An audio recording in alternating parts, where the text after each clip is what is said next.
श्री नागेश्वर ज्योतिर्लिंग उत्पत्ति कथा।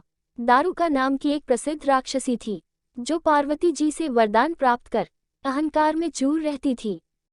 उसका पति दारुक महान बलशाली राक्षस था। उसने बहुत से राक्षसों को अपने साथ लेकर समाज में आतंक फैलाया हुआ था। वो यज्ञ आदि शुभ कर्मों को नष्ट करता हुआ संत महात्माओं का संहार करता था। वो प्रसिद्ध धर्मनाशक राक्षस था। पश्चिम समुद्र के किनारे सभी प्रकार की संपदाओं से भरपूर 16 योजन विस्तार पर उसका एक वन था, जिसमें वह निवास करता था।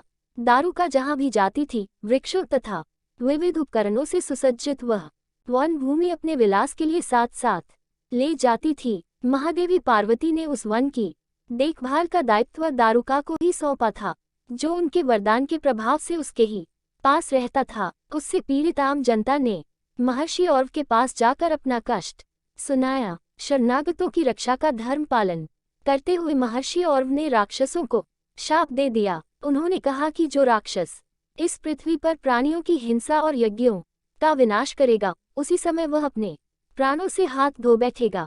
महर्षि औरव द्वारा दिए गए शाप की सूचना जब देवताओं को मालूम हुई, तब उन्होंने दुराचारी राक्षसों पर चढ़ाई कर दी। राक्षसों पर भारी संकट आ पड़ा। यदि वे युद्ध में देवताओं को मारते हैं तो शाप के कारण स्वयं मर जाएंगे, और यदि उन्हें नहीं मारते हैं तो पराजित होकर स्वयं भूखों मर जाएंगे। उस समय दारुका ने राक्षसों को सहारा दिया और भवानी के वरदान का प्रयोग करते हुए वह संपूर्ण वन को लेकर समुद्र में जा बसी। इस प्रकार राक्षसों ने धरती को छोड़ दिया और निर्भयता पूर्वक समुद्र में निवास करते हुए वहां भी प्राणियों को सताने लगे। एक बार धर्मात्मा और सदाचारी सुप्रिय नामक शिव भक्त वैश्य था। जब वह नौक पर सवार होकर समुद्र में जलमार्ग से कहीं जा रहा था, उस समय दारुक नामक एक भयंकर बलशाली राक्षस ने उस पर आक्रमण कर दिया। राक्षस दारुक ने सभी लोगों सहित सुप्रिय का अपहरण कर लिया और अपनी पुरी में ले जाकर उसे बंदी बना लिया। चूंकि सुप्रिय शिवजी का अनन्य भक्त थे, इसलिए वह हमेशा शिवजी की आराधना में तन्मय से लगे रहते थे। कारागार में भी उनकी आराधना बंद नहीं हुई और उन्होंने अपने अन्य साथियों को भी शिवजी की आराधना के प्रति जागरूक कर दिया। वे सभी शिवभक्त बन गए। कारागार में शिवभक्ति का ही बोलबाला हो गया। जब इसकी सूचना राक्षस दारुक को मिली तो वह क्रोध में उबल उठा। उसने देखा कि कारागार में सुप्रिय ध्यान लगाए बैठा है, तो उसे डांटते हुए बोला, वैश्य, तू आंखें बंद करके मेरे विरुद्ध कौन सा षड्यंत्र रच रहा है? वह जोर जोर से चिल्लाता हुआ धमका रहा था। इसका उस पर कुछ भी प्रभाव न पड़ा। घमंडी राक्षस दारुक ने अपने अनुचरों को आदेश दिया कि इस शिव भक्त को मार डालो। अपनी हत्या के भय से भी सुप्रिय डरे नहीं और वह भयहारी संकटमोचक भगवान शिव को पुकारने में ही लगे रहे। देव, आप ही हमारे सर्वस्व हैं, आप ही मेरे जीवन और प्राण हैं। इस प्रकार सुप्रिय वैश्य की प्रार्थना को सुनकर भगवान शिव एक बिल से प्रकट हो गए।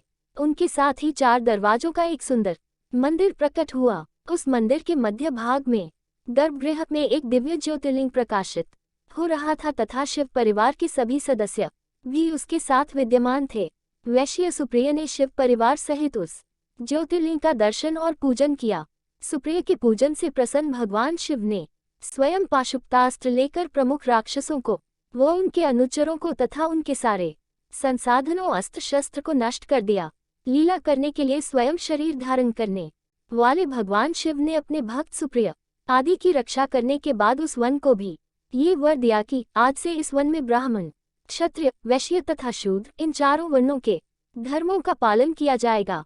इस वन में शिव धर्म के प्रचारक श्रेष्ठ ऋषि मुनि निवास करेंगे और यहाँ तामसिक दुष्ट राक्षसों के लिए कोई स्थान न होगा। राक्षसों पर आए इसी भारी संकट को देखकर राक्षसी दारुका ने दीन भाव से देवी पार्वती की स्तुति की। उसकी प्रार्थना से प्रसन्न माता पार्वती ने पूछा, बताओ मैं तेरा कौन सा प्रिय कार्य करूं? दारुका ने कहा, माँ, आप मेरे कुल की रक्षा करें। पार्वती ने उसके कुल की रक्षा का आश्वासन देते हुए भगवान शिव से कहा, नाथ, आपकी कही हुई बात इस युग के अंत में सत्य होगी, तब तक ये तामसिक सृष्टि भी चलती रहे, ऐसा मेरा विचार है। माता पार्वती शिव से आग्रह करती हुई बोली कि मैं भी आपके आश्रय में रहने वाली हूँ, आपकी ही हूँ, इसलिए मेरे द्वारा दिए गए वचन को भी आप प्रमाणित करें। ये राक्षसी दारुका राक्षसियों में बलिष्ठ मेरी ही शक्ति तथा देवी है, इसलिए ये राक्षसों के राज्य का शासन करेगी। ये राक्षसों की पत्नियां अपने राक्षस पुत्रों को पैदा करेगी, जो मिलजुल कर इस वन में निवास करेंगे, ऐसा मेरा विचार है। माता पार्वती के उक्त प्रकार के आग्रह को सुनकर भगवान शिव ने उनसे कहा, प्रिय, तुम मेरी भी बात सुनो। मैं भक्तों का पालन तथा उनकी सुरक्षा के लिए प्रसन्नतापूर्वक इस वन में निवास करूंगा। जो मनुष्य वर्ण आश्रम धर्म का पालन करते हुए श्रद्धा भक्ति पूर्वक मेरा दर्शन करेगा, वह चक्रवर्ती राजा बनेगा। कलियुग के अंत में तथा सतयुग के प्रारंभ में महासेन का पुत्र वीरसेन राजाओं का महाराज होगा। वह मेरा परम भक्त तथा बड़ा पराक्रमी होगा। जब वह इस वन में आकर मेरा दर्शन करेगा, उसके बाद वह चक्रवर्ती सम्राट हो जाएगा। तत्पश्चात बड़ी बड़ी लीलाएं करने वाले शिव दंपति ने आपस में हास्य विलास की बातें की और वहीं पर स्थित हो गए। इस प्रकार शिव भक्तों के प्रिय ज्योतिर्लिंग स्वरूप भगवान शिव नागेश्वर कहलाए और पार्वती देवी भी नागेश्वरी के नाम से विख्यात हुई। इस प्रकार शिव ज्योतिर्लिंग के रूप में प्रकट हुए हैं, जो तीनों लोकों की कामनाओं को पूर्ण करने वाले हैं। नागेश्वर ज्योतिर्लिंग के दर्शन करने के बाद जो मनुष्य उसकी उत्पत्ति और महात्म्य संबंधी कथा को सुनता है, वह समस्त पापों से मुक्त हो जाता है तथा संपूर्ण भौतिक और आध्यात्मिक सुखों को प्राप्त करता है।